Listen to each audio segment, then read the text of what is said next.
Bonjour à tous et bienvenue dans cette vidéo ici, Hiroshi Crypto, et je me réjouis de vous retrouver aujourd'hui pour une nouvelle vidéo. Dans cette vidéo, on va parler de Hamster Combat, on va parler du marché crypto, donc un gros pouce, d'accord la famille, et abonnez-vous, vous pouvez me rejoindre sur mon canal Telegram, parce que dans mon canal Telegram, j'ai fait une analyse aujourd'hui sur l'état du marché complète, donc n'hésitez pas à la regarder, cette analyse, elle est très importante parce qu'elle vous explique un petit peu le marché, comment il peut être punisseur, comment il peut être capricieux, mais aussi plein d'opportunités. Donc, n'hésitez pas à regarder mon gros post sur mon canal Telegram, n'hésitez pas à le rejoindre. Donc, le Bitcoin aujourd'hui, 67 455. Donc, aujourd'hui, légère hausse, 0,29%. L'Ether, 0,12% de hausse. Donc, ça se stabilise, l'Ether au-dessus des 2000 $. Donc, ça, c'est bien. Le BNB, bah, qui consolide en bas, en dessous des 600 $. Donc ça, c'est beaucoup moins bien, 592 $ quasiment. L'XRP, 1,30 $, baisse de 1,21%. Solana, donc baisse de 1,09%, 79 en dessous des 80 $. Donc actuellement, le marché est coincé, c'est ce que j'explique dans mon post. Donc n'hésitez pas à le voir. Il est coincé entre les craintes d'un enlisement dans le Moyen-Orient avec ce qui se passe avec Trump qui a menacé les centrales électriques, les puits de pétrole, les raffineries iraniennes, etc., les ponts également, donc toutes les structures civiles. Donc ça, c'est vraiment un truc que le marché n'aime pas, d'accord? Et il n'arrête pas de repousser son ultimatum. À chaque fois, on va péter, on va péter. Donc normalement, ça devait péter ce soir, puis demain à 20 heures, et là, c'est repoussé jusqu'à mardi. Bref, ça, c'est très mauvais signe pour le marché. Parce que certains pourraient penser que oui, il recule l'ultimatum, ça c'est bon, parce que le marché, c'est bon, il ne va pas se casser la gueule, etc. Au contraire, plus les investisseurs quittent le marché et moins ils reviendront. Donc ça, c'est le mauvais signe de ce qui se passe en ce moment. C'est un enlisement, si vous voulez, dans le mauvais sens des marchés financiers. Donc le Bitcoin, il est dans un range, ok, clairement. Il a rebondi autour des 65 000 et quelques. Et donc là, il est à 67 443. Donc là, le marché est dans une phase d'attente. Et tout vient de la route de la soie. Donc dès que ça va se retourner et que les marchés eh bien, vont mieux se porter, les marchés déjà du pétrole, du gold, et ainsi de suite. Parce que vous savez, la crypto-monnaie, c'est un actif qui est très risqué.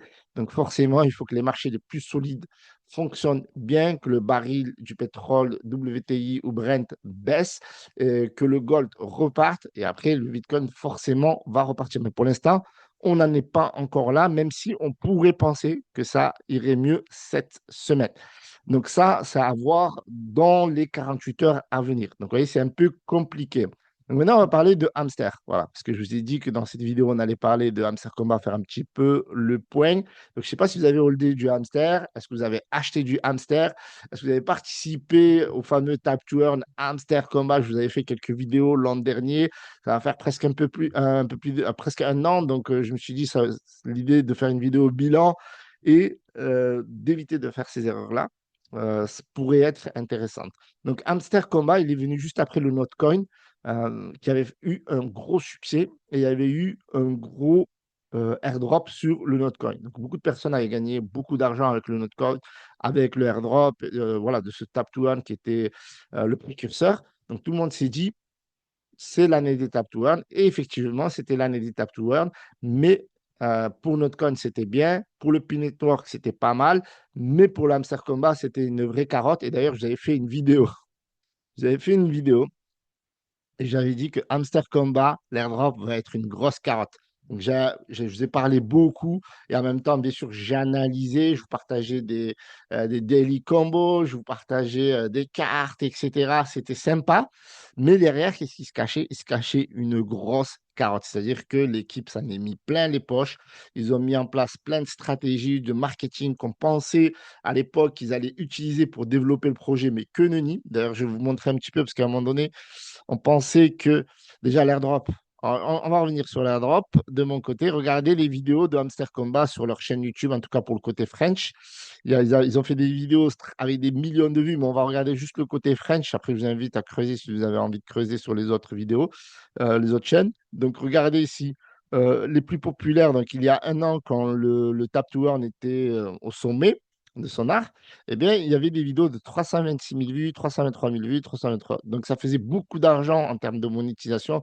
Ils prenaient toute l'audience sur YouTube et sur leur chaîne principale, c'est plutôt des millions de vues, d'accord? Mais regardez ce qui se passe en ce moment. Donc, j'ai analysé. Donc, ils font plus de vidéos sur leur chaîne principale FR. Donc, les dernières vidéos, c'était il y a 3 mois. Et vous voyez que pour eux, c'est même plus rentable de faire des vidéos parce qu'ils font 318 vues, voilà, 188, 186, etc. Donc, ils ne font plus, ne produisent plus de contenu, ils donnent plus d'informations à tout simplement à leurs followers. Et donc voilà. Donc, le truc, il est en train de mourir doucement. Et franchement, j'étais content d'avoir fait cette vidéo, d'autant plus que j'ai calculé ce que l'airdrop m'a rapporté, le fait d'avoir fait des vidéos, d'avoir mis mon lien affilié, etc. Au début, je me suis dit, je sais que ça pourrait être compliqué quand même, mais pourquoi pas si on a beaucoup d'affiliés, des gens qui nous suivent, peut-être qu'on peut gagner de l'argent. Donc maintenant, on va faire un petit calcul ensemble. Ici, le cours, il est à 0,0013 et j'avais gagné, j'avais partagé, j'avais fait une petite vidéo où j'avais dit combien j'avais gagné de tokens voilà, lorsqu'il y a eu l'airdrop. On va regarder ça ensemble. Tac. Alors, j'ai eu, tac, tac, tac, donc 2975 tokens fois le cours, on a dit 0,0013. Tadadadang, 38 centimes. Un peu plus de 38 centimes pour être précis, hein, parce que j'ai pas. C'est une dinguerie. Bref, j'ai gagné 38 centimes de dollars avec Hamster Combat. Donc, c'était une dinguerie, une grosse arnaque. Et effectivement, j'avais bien fait. J'étais content d'avoir fait cette vidéo, malgré tout, parce que mon but au début, c'était de vous partager de l'information, de se dire qu'on pouvait faire de l'oseille potentiellement avec cet airdrop. Là, vu qu'avec Notcoin, ça a super bien marché et qu'avec P-Network, ça a marché également, même si c'est venu bien après. Mais malheureusement, l'airdrop de Hamster Combat a été une carotte et ils n'ont rien donné, ils n'ont rien lâché. La preuve, c'est que moi, j'avais fait un méga score et j'ai eu que 39 centimes à la fin. Si on prend le cours de maintenant, si on prend le cours d'avant, ben, ça devait pas être si ouf que ça au début. Mais vous voyez qu'un an après, en holdant, ben, ça ne vaut pas du tout le coup. Donc, alors, qu'est-ce qui s'est passé au niveau de la charte? Alors, pour le truc, c'est que c'est vraiment, vraiment une grosse carotte parce que le jour du pump, ouais, ok, c'est monté à. Allez, on va compter le jour du pump, sachant qu'on n'avait pas eu les tokens à ce moment précis. Mais bon, parce qu'entre les avoir dans le portefeuille et pouvoir les utiliser, c'était deux choses différentes. Donc, 1 centime, 0,1 centime, 3, ok, fois 2975, donc ça représentait combien? Ça représente 38 dollars. Voilà.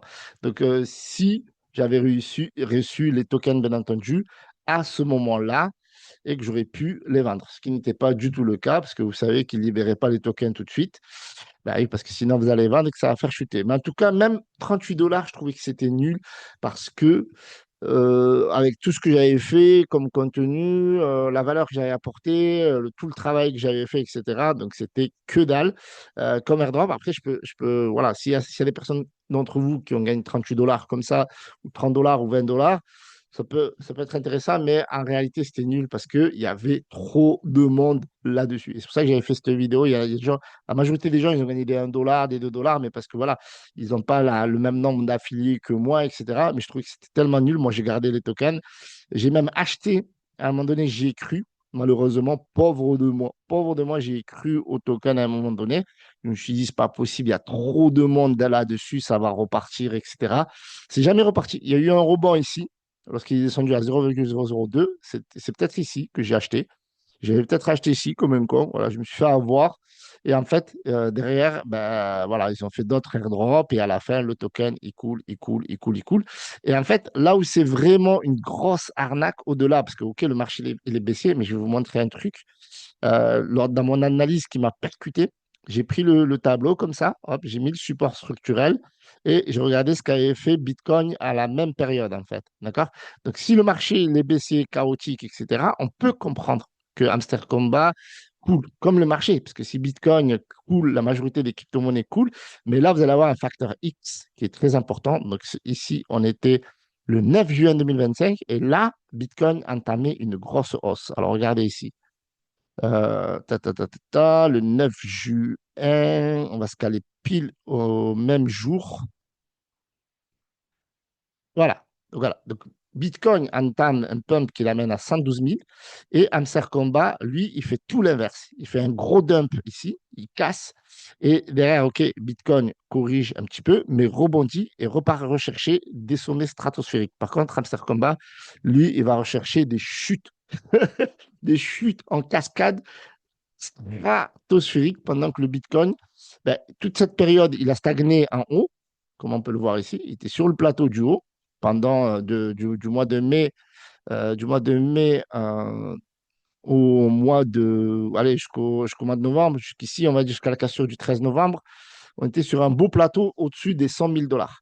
Alors que Hamster Combat, ben lui, il était dans le dump stratosphérique durant toute la période. Regardez ici, 10 octobre, et donc là, il y a eu la grosse chute du fameux 10 octobre, et eux, ils en ont profité pour dump encore plus. Donc, aucun rebond, aucun retournement structurel haussier sur ce token-là. Donc, c'était vraiment une grosse arnaque. C'est un token qui a été créé pour faire un gros marketing sur le airdrop, pour attirer beaucoup de personnes et à la fin, ben, tout vendre tout simplement. Et pourtant, ce qui est marrant, alors, les choses qui nous rassuraient peut-être à l'époque, c'était les listings sur Binance, etc. Mais ça ne change rien, vous voyez, c'est peut-être listé sur les gros exchanges, Binance, OKX, Bybit, Bitget, etc., etc. Mais à la fin, ce token-là, il ira à la cave et voilà, il se passera plus rien sur ce token-là. Le jeu, il y avait des choses qui étaient sympas sur le jeu, soyons honnêtes. Ça nous a appris à faire un petit peu le travail du morse, de faire un petit peu de culture, etc. C'était sympathique. Ils ont fait quelque chose de très fort là-dessus. Par contre, derrière, côté token, que dalle. Et nous, ce qui nous intéressait, bien entendu, même si c'était sympa de jouer, etc., de découvrir le morse, de découvrir certaines choses, etc., c'était sympa leur délire. Par contre, derrière le côté token, ça a été vraiment une catastrophe. Voilà, il faut le dire. Et comment éviter ça, tout simplement? Alors, comment éviter et comment j'ai pu détecter assez rapidement? Moi, j'avais fait, je crois, 15 jours de contenu sur Hamster Combat. Et tout de suite, j'avais fait 2 vidéos en disant que voilà, l'airdrop va être une grosse carotte. J'avais dit que j'arrêtais tout simplement. J'ai fait une vidéo aussi, j'avais informé tout le monde. J'ai dit Hamster Combat, j'arrête tout. J'avais expliqué un petit peu. Et en fait, tous les délires eh ben, de ce type-là, ben, ça nous mène à ça, tout simplement. En fait, c'est pour expliquer quoi?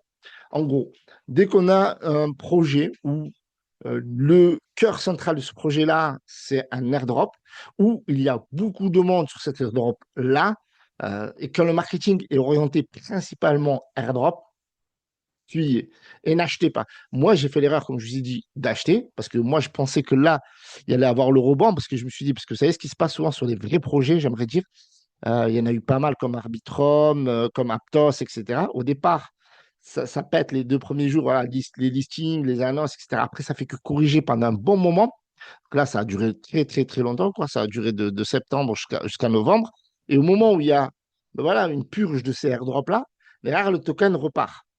On repart parce que voilà, il y a l'intérêt pour le token, pour les utilités autour, communautaire, hype, tout ce que vous voulez, nouvel listing, annonce, mais ça repart. Après un airdrop, il y a plusieurs jours où ça baisse, mais après le token repart. Quand il y a quelque chose derrière, là, c'était juste pour encore plus plumer les gens. Et là, j'étais tombé dans le panneau, malheureusement.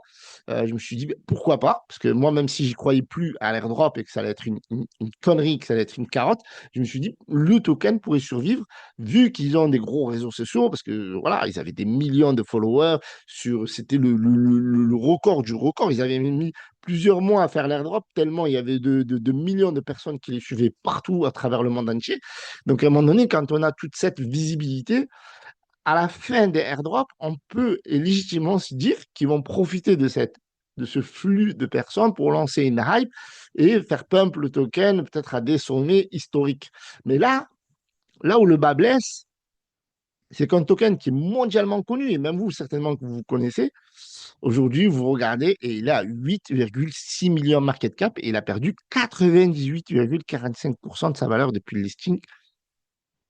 Ça, c'est la douche froide. Et plus loin, on peut aller avec un volume catastrophique de 1,9 million, un classement pas loin des 1000. et bientôt, il perdra plus de 99% de sa valeur. Et pourtant, ce qui est marrant, c'est qu'il y a certaines personnes qui sont en train d'y croire. Et c'est pour ça que je fais cette vidéo-là, pour éviter que vous tombiez dans ce piège-là. Non, ce n'est pas un signal. Plus tard, ce n'est pas un signal. It's not a signal, bro. Et ce token-là, il ira à la cave. Et le seul truc qu'il avait, et je suis entièrement bearish là-dessus, le seul truc qu'il a eu, c'est une grosse visibilité, qu'il a connu la hype des Tap to Earn avec une blockchain qui était montante, celle de Telegram, où il y avait eu un buzz stratosphérique autour du fondateur de cette blockchain-là, et qu'il y avait un besoin de rechercher quelque chose qui remplaçait les play to earn, parce que les play to earn, ça fait flop, les métavers, ça a fait flop, alors les gens se sont rapatriés sur les tap to earn, et bien les tap to earn, ils ont fait flop. Donc c'est un narratif qui a marché à un moment donné. Tout ce qu'il fallait faire, c'était ne pas utiliser airdrop, prendre le rebond, vendre. Et ça, c'est ce que j'explique dans mon canal Telegram. J'ai fait un post pour parler de ces projets-là, de ces narratifs-là, où il ne faut pas se laisser punir par le token. Voilà ce que je voulais vous dire dans cette vidéo. C'était une belle leçon à partager avec vous. Et ne faites pas l'erreur d'investir sur ce token-là sur le long terme. Autrement, je vous mets la vidéo qui pourrait vous empêcher d'investir sur certains projets comme celui-ci sur le long terme, alors qu'il n'y aura pas de terme tout court, clairement. Je pense que j'ai dit les termes, sans jeu de mots. C'était Hiroshi Crypto. Pouce, abonnez-vous, rejoignez-moi sur mon canal Telegram et je vous dis à demain pour une prochaine vidéo. C'était un plaisir.